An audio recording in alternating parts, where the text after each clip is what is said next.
Nahuli ka modus ng isang babae sa Cagayan City para makakulimbat ng pera sa mga kahera ng mall. Sa isa ring mall sa Cagayan de Oro City, nakuna ng CCTV ang pagnanakaw ng mga armadong lalaki sa isang sanglaan.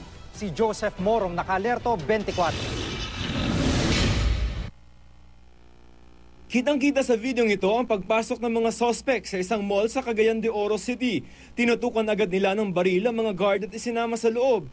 Sa isa pang CCTV video, makikita ang pinagbabasag ng mga suspect ang mga eskaparate ng isang pawn shop gamit ang biniling martilyo at wrench. Ang ilang sibilyan biglang nagsidapaan nang marinig ang pagbasag sa mga salamin. Ang isang babae nagtago pa sa ilalim ng mesa ng gwardya.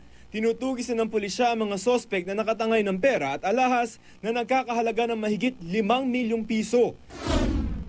Nakikita naman sa CCTV footage na ito na nakapila sa counter ng isang mall sa Cagayan City ang isang babae. Inilapag niya ang 1,000 piso para sa binibiling pantalon. Pagkatapos ibalot ang pantalon, kinuha ng kahera ang 1,000 at ipinasok sa drawer. Na nagbibilang na ng sukli ang kahera, bigla namang naglapag ng 170 pesos ang suspect at binawi sa kahera ang 1,000 piso. Ibinalik ng kahera ang 1,000 piso pero pagkatapos ilagay sa likod ng kamay, biglang nagreklamo ang suspect na 100 piso lamang ang natanggap niya. Kinuha ng kahera ang 100 piso at nagbigay ng 1,000 piso.